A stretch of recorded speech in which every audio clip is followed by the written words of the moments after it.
Hola, hola. Hoy el primer avance de la segunda parte de Ibis de José María Vargas Vila.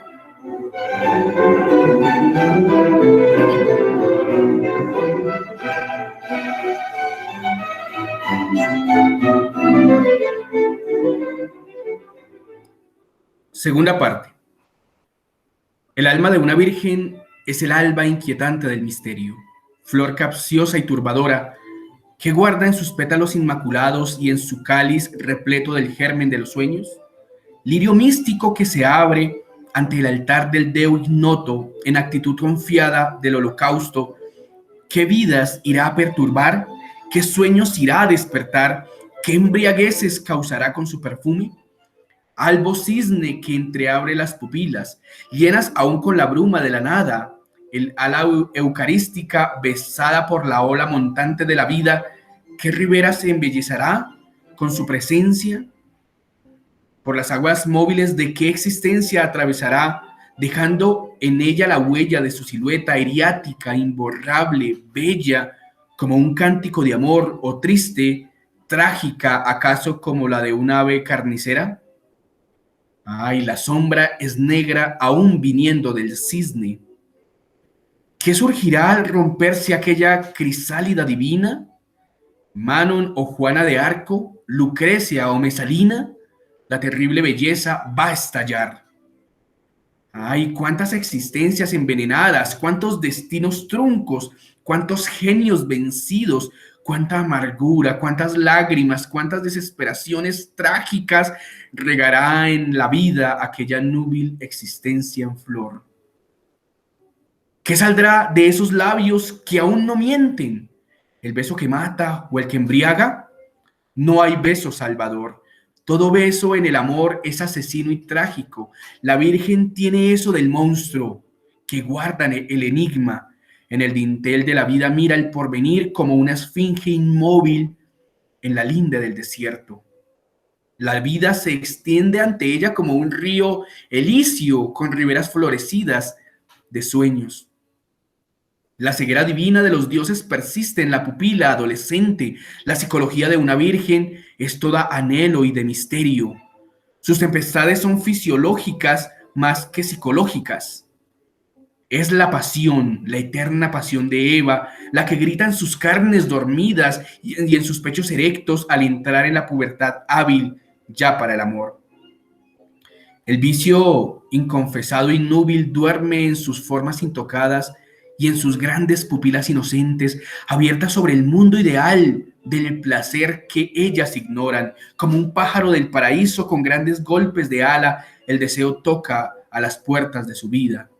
El arcano sexual se alza ante ella, inquietante y sugestivo, y siente anhelos extraños de rasgar el denso velo.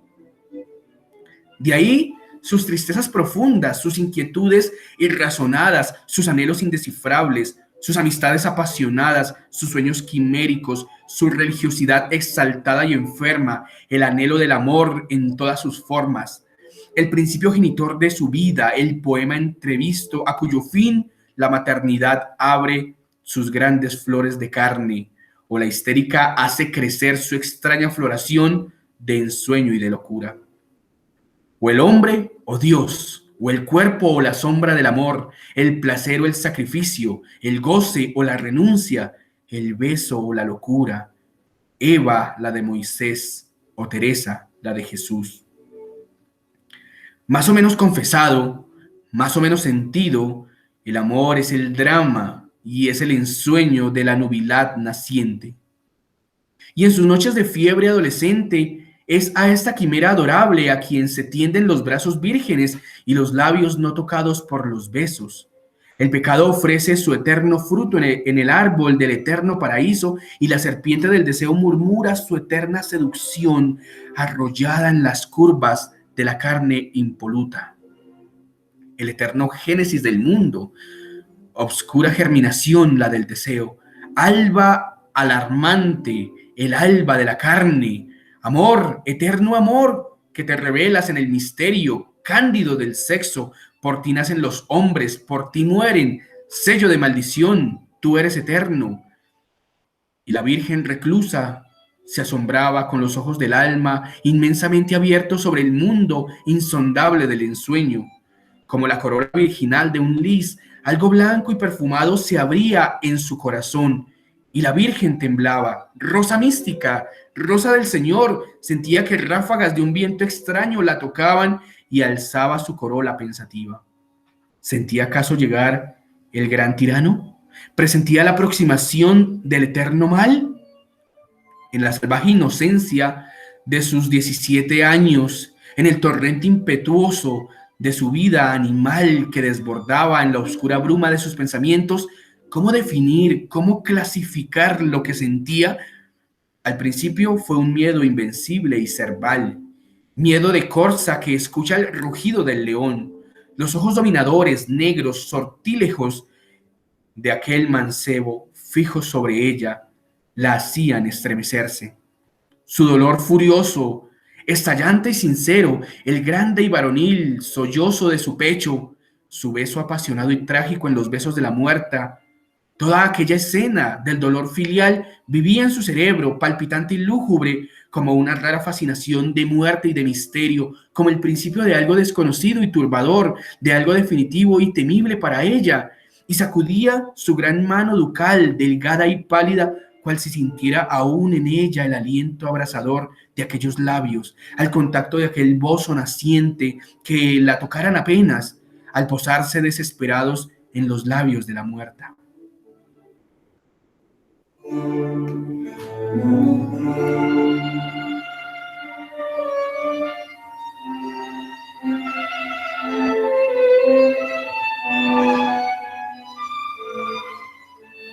Y una piedad infinita de huérfana abandonada se desprendía de su alma dolorosa y pura y se iba hacia ese ser huérfano como ella, solitario.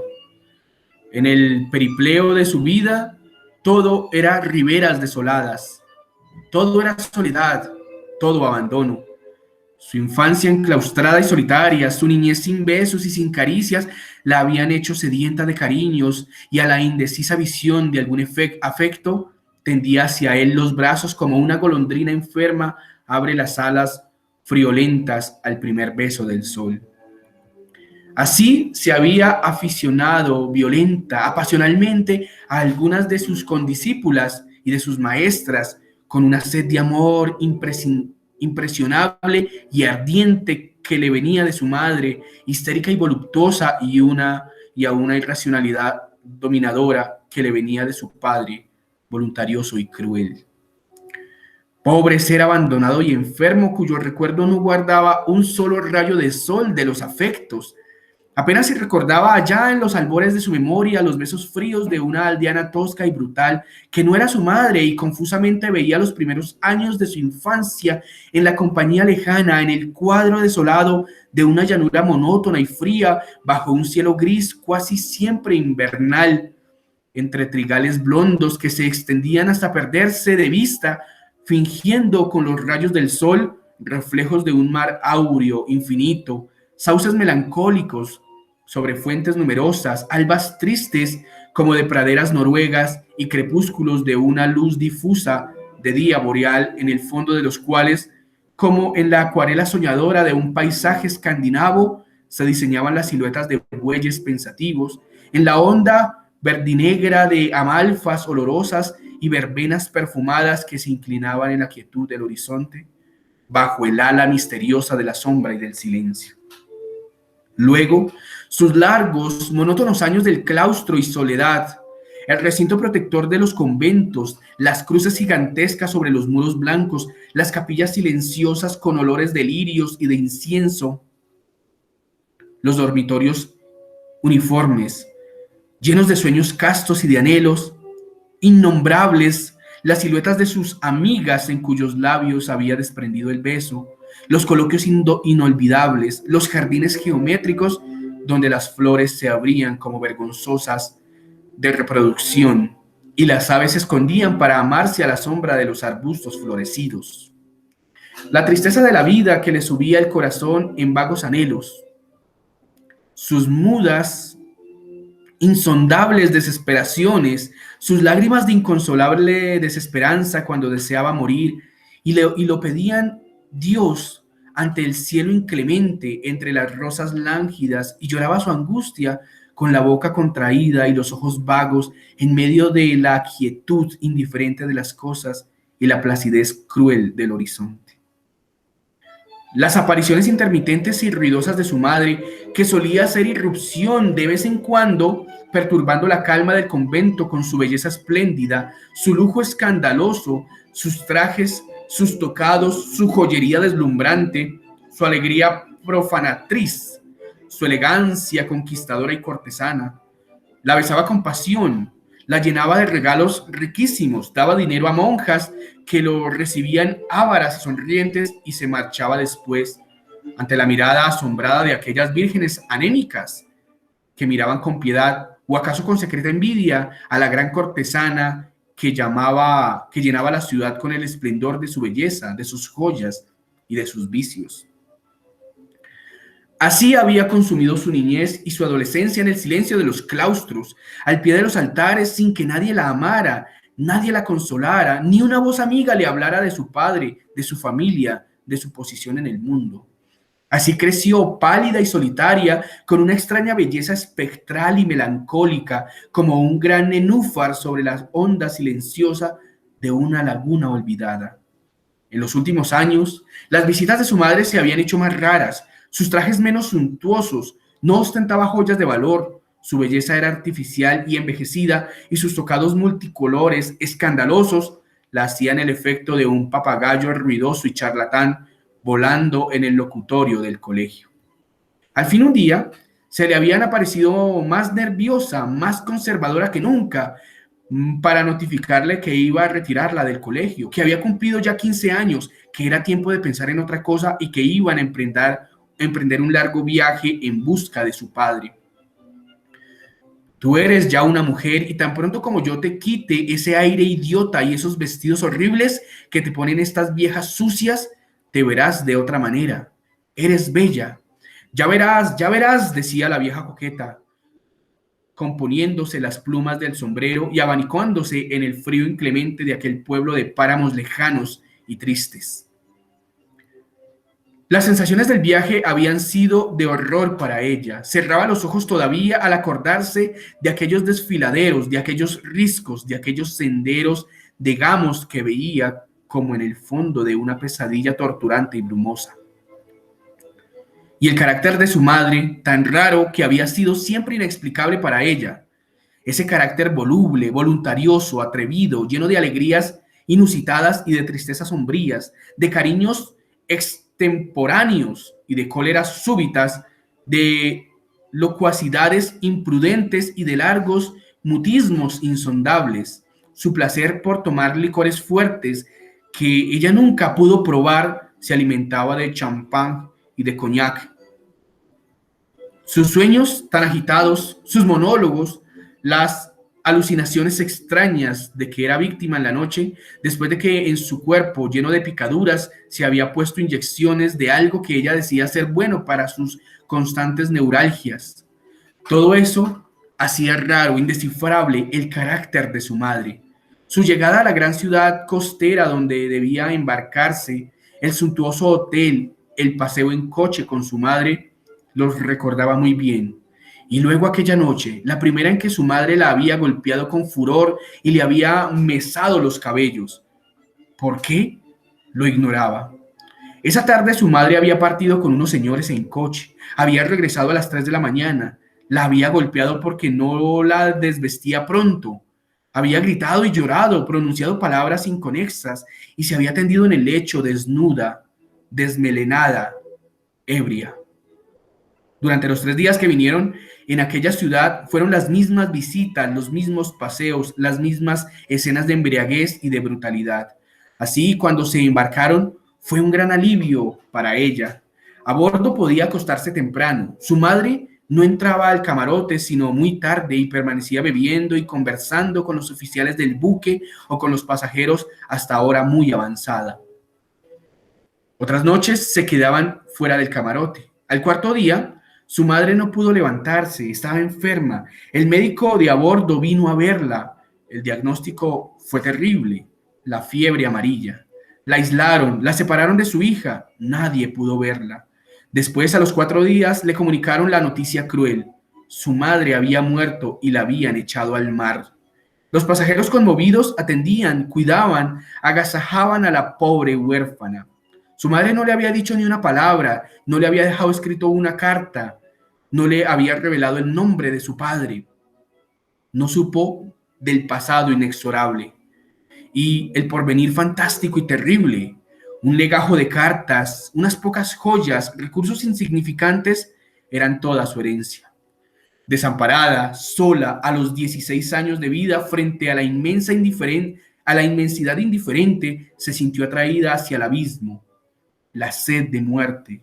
La tendencia atávica se mostró en ella y una noche de luna espléndida, inclinada sobre la barandilla del buque, intentó arrojarse al mar. El marinero de guardia la detuvo. Se atribuyó a su dolor la funesta resolución. Sor Águeda, superiora de un convento de hermanas de caridad, viajaba allí y vino en su auxilio. La consoló y la tomó a su cargo, prometiendo llevarla al convento, que iba a regresar en la misma ciudad a donde ella iba con su madre. Así desembarcó, así llegó a aquella ciudad extraña, así entró en aquel asilo protector. Todo su anhelo era profesar, apartarse del mundo, mudarse, encerrarse con su dolor, sepultarse viva con el misterio de su vida.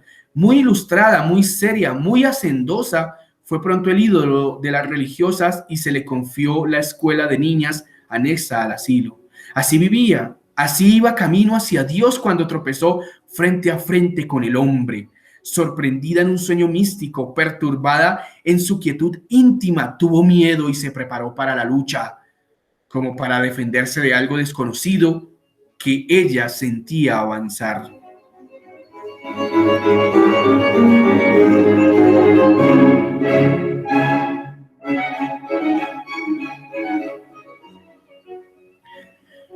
Y su primera noche sin sueño fue aquella en que al lado de una muerta se halló frente a frente con un hombre desconocido que lloraba.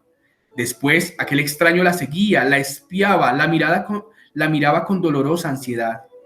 Ella le sentía en la sombra de la capilla, cuando sus pupilas se fijaban en ella con pasión perturbadora en su antigua calma angélica, en su oración ardiente y desolada. Y cerraba los ojos y no quería ver la tentación. Alzada en su camino, la serpiente enrollada en la senda por donde iba al cielo, coronada de ensueños, entre los lirios blancos y las rosas enfermas de la fe, que abrían sus cálices quiméricos en una región del limbo, bajo el sol blanco y sin rayas de las leyendas místicas. Y se debatía contra la inquietud creciente que el diario ensueño despertaba en su alma, y la visión matinal le seguía a todas partes, y aún en la noche le parecía que sobre su lecho de virgen velaban abiertos, inquisidores, suplicantes, los grandes ojos del mancebo enamorado. Y se esquivaba entonces, se fingía enferma, no iba a la iglesia y huía, pobre alma cándida del enemigo que llevaba en sí misma, en su sangre impura, en su cuerpo de virgen, hecho para las oblaciones placer, en la herencia fatal de gérmenes morbosos que formaban su temperamento y apelaban a la mitad de su ser fuerte, egoísta y soberbio, a su cerebro en el cual pululaban como larvas sin alas, rebeldes a la vida, reacias a la lucha, las ideas dominadoras que vivían como manadas de águila en el cerebro poderoso de su padre. Y extrema flor de decadencia, libélula de fango, enfermiza y débil, ¿cómo lucharía? En el cuerpo y en el alma llevaba los gérmenes del mal, hija de la pasión brutal, del vicio ruin, del egoísmo cruel, de la voluptuosidad enferma, concebida en los más bajos refinamientos del placer, en las más abyectas condiciones de la crápula, traída al seno de la vida en los espasmos impuros, hija de la maldición. ¿Cómo cambiar la ineluctable ley de la existencia?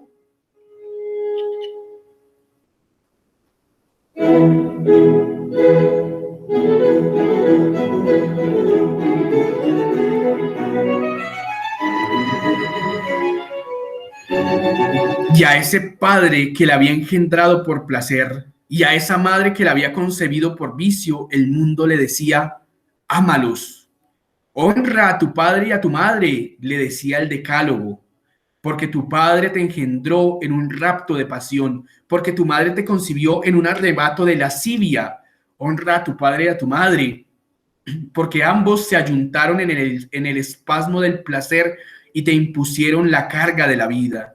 Honra a tu padre y a tu madre, porque naciste de ese beso, de los labios impuros y de los cuerpos ardientes. Honra a tu padre y a tu madre, porque tu madre te dio su sangre corrompida, germen de la histeria, levadura de los vicios, porque tu padre te dio su temperamento sensual, su cerebralidad dolorosa, todo el hastío de su alma insaciable. Honra a tu padre y a tu madre, porque tu madre te hizo vil, porque tu padre te hizo triste.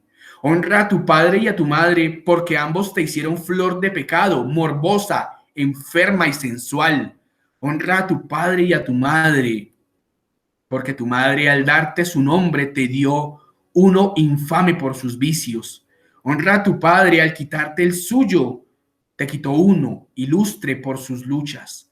Honra a tu padre y a tu madre, porque tu madre te dio la infamia con el suyo, porque tu padre te quitó la gloria con el de él. Honra a tu padre y a tu madre por haberle legado tu madre el estigma de su conducta, por haberte legado tu padre la mancha de la bastardía. Honra a tu padre y a tu madre por haberte condenado tu madre a la deshonra, por haberte condenado tu padre al abandono, por haberte dado la vida así, infame, enferma, envenenada y ruin. Honra a tu padre y a tu madre por haberte criado la una para el pecado, por haberte abandonado el otro para el vicio.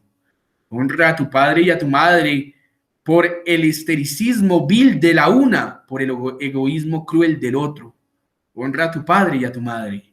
Y mañana, cuando hayas caído, cediendo a tu temperamento, a la sangre corrompida, a la ley ineluctable de la herencia, oh víctima irredenta, honra a tu padre y a tu madre.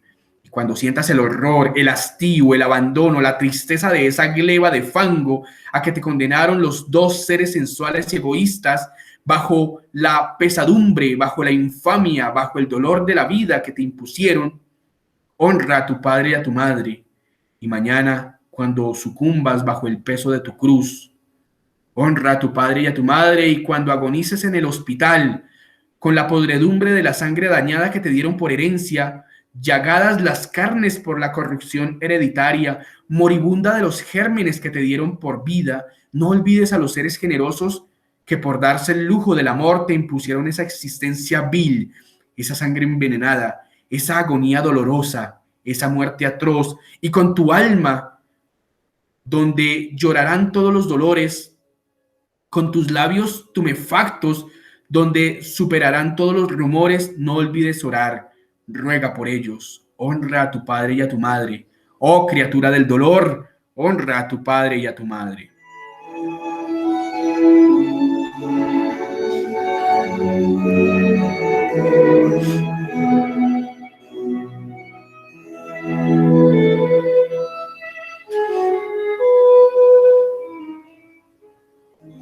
Reflejos moribundos de la tarde formaban un crepúsculo doliente.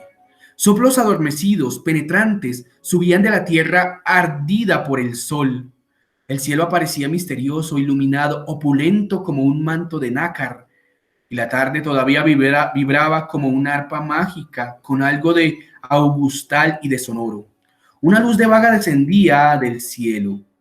El abismo del horizonte se hacía denso y en el aire calmado el sol vibraba rayos muy blancos como un fulgor opaco.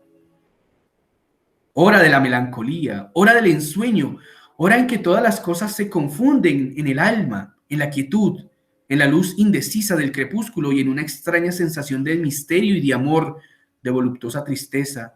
Sube la tierra doliente y va hacia el espacio mudo, hacia la inmensa calma del cielo taciturno. Crepúsculo suntuoso y silenciario, crepúsculo del trópico ardoroso en el esplendor de la de la púrpura autumnal. El jardín del convento, entenebrecido, con su aspecto de bosque sagrado, entraba en la gran quietud bajo la mirada cariñosa del cielo pacífico. Palpitaciones misteriosas llenaban los arbustos y vibraban en el éter transparente sobre los pétalos mustios en las grandes avenidas silenciosas donde jirones de bruma pálida se enredaban a juncos húmedos, cerca a las aguas dormidas que parecían soñar en la penumbra.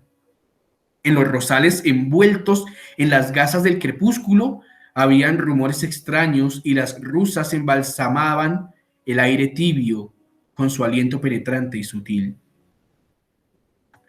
Los nardos saturaban el ambiente de una esencia turbadora como el alma de vírgenes místicas estremecidas de pasión extraña. Geranios rojos como gotas de sangre, fucsias pálidas como celajes de otoño, violetas de un azul cambiante como de turquesas húmedas, miosotis melancólicos como ojos de niños muertos exhalaban un perfume discreto, enervador en la gran calma del parque conventual. En el silencio de la tarde temblaban las estrellas y allá lejos la gran voz, el rugido desesperado del mar se oía tras del monte gigantesco que protege el valle adormecido. En ese crepúsculo de milagro, apoteosis de una noche, la Virgen novicia meditaba, sentada en un banco en lo más oscuro y apartado del jardín, con su libro de horas en la mano. La miraba en las brumas, parecía sufrir el hipnotismo de la soledad. El fondo verde oscuro de una enredadera, silvestre cuadrada admirablemente su cabeza cuasi blonda, que hacía resaltar su blancura eucarística con transparencia de hostia, bajo su toca inmaculada que le formaba un halo de apoteosis de claridades cambiantes e inextinguibles.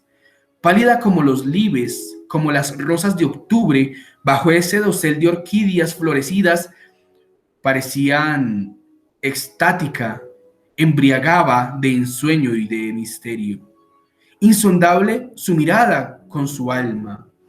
La tristeza de la tarde parecía retratarse en sus pupilas extrañamente dilatadas, en sus ojos que hacían pensar en los cielos velados del norte o en la profunda quietud de aguas estancadas en viejos recipientes del parque secular. Ojos llenos de bruma que hacían pensar en lejanos valles de misterio florecidos de camelias, donde efebos blondos duermen al sueño casto, reposando bajo laureles en flor el esplendor de sus cuerpos desnudos. Algo irreal, impalpable, parecía circuirla y se escuchaba como un ruido de alas en torno de ella. Inmóvil, hierática, bajo los largos velos que la envolvían, ocultando a las miradas del hombre como grandes alias de misterio, sus formas impecables y el esplendor de su carne radiosa agitaba sus labios como los pétalos de un jacinto rojo que se cierra. Parecía orar. Palabras inteligibles salían de sus labios y caían en el silencio como pétalos de una rosa deshojada por manos invisibles. De súbito, una luz de pasión brotó en sus ojos como un pistilo de fuego. Y, llevando al pecho una de sus manos señoriales y pálidas, sobre uno de cuyos dedos brillaba una esmeralda cuasi negra, engarzada a un arco tosco, abrió su corpiño, donde como un ascensorio maravilloso brillaba un medallón, y sacó una carta. Su mirada brilló como una antorcha de triunfo. Todas las brumas huyeron y el alma de fuego irradió en sus pupilas que brillaron como gemas mágicas, como extrañas piedras fosforescentes. Las inmutables tinieblas de su alma se iluminaron con una luz intensa y releía febricientemente pálida la carta que temblaba en las grandes manos diáfanas. Era una carta de Teodoro, carta imperiosa, tierna y soñadora. El alma de aquella carta la besaba en los labios y en los ojos se le abrazaba el cuello, murmurándole extrañas jaculatorias de pasión, voces secretas y ocultos sortilegios. La serpiente la mordió en el corazón. como si un vapor extraño, un perfume mágico se escapara de aquellas páginas, la joven cerró los ojos y un torrente de lágrimas le inundó el rostro. El amor venía a ella como el ángel anunciador diciendo: salve. La beatitud triunfal de amar embargaba sus sentidos y todo su ser se fundía en una creciente languidez desconocida. Su alma de adoración subió a sus labios y su ternura se exaltaba en rezos. Pobre ser, sensitivo y apasionado, temblaba la caricia del amor, como una flor del monte bajo las alas violetas de una mariposa del crepúsculo. Nadie hasta entonces había bajado hasta su soledad para decirle: yo te amo. Nadie había puesto la mano sobre su corazón murmurándole al oído: yo te amo. Nadie le había dicho: eres bella, bella como las tardes del estío, yo te amo. Y aquella carta tenía un alma, una voz, y esa voz le decía: yo te amo, yo te amo. Ella no sabía del amor, pero lo presentía y había vivido como hipnotizada en espera de él.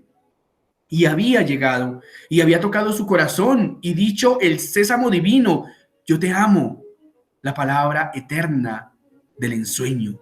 Y yo te amo murmuraba todo en torno de ella. Ya no era sola, ya no era la desamparada, la indiferente, la huérfana. Había un alma que la amaba, había un ser que había llegado hasta la oscuridad, que había bajado hasta su dolor para decirle: yo te amo. Y ella, la reclusa, la aislada, bajo su toca blanca y su blusa tosca, había sido hallada bella a los ojos de un hombre, y ese hombre le decía: eres bella, yo te amo. Y reconstruía en su memoria la escena de la noche en que había conocido a aquel hombre, a aquel adolescente turbado por el dolor insondable, y lo hallaba bello, con su cabellera difusa de nazareno, adoctrinante, su cutis pálido, sus ojos fulgurantes, su cuerpo grácil y flexible, su aire de un David puber. Y ella había visto en su Biblia marchando al combate con la honda asesina entre las manos y le provocaba: oh, tú también eres bello, yo también te amo. Y la muerta sagrada parecía alzarse como un custodio de su amor, y al recuerdo de aquella a quien había cerrado los ojos le parecía aún sentir en su mano aquel aliento abrasador como de un cachorro de león buscando el pezón de la madre y el roce de aquellos labios tocándole la epidermis. Y sin darse cuenta llevó su mano pálida a sus labios temblorosos, y el beso se escapó de su boca como un pájaro asustado. Al contacto de aquel ósculo despertó. Todo cantaba en su alma y le parecía el cielo sereno, el aire puro y las grandes flores pálidas inclinándose como para saludarla, y los pájaros del nido entonándole canciones desconocidas, y las estrellas de los cielos brillando con una luz intensa para ella.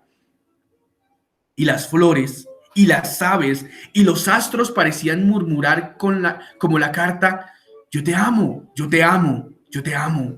El jardín, el cielo, la penumbra, todo era luminoso a sus pupilas, todo cantaba en torno de ellas las mágicas palabras: yo te amo, yo te amo. Cantaban ruiseñor en un mirto florecido, la diana triunfal de los amores, y sus notas perladas, cristalinas, decían en su lenguaje: yo te amo.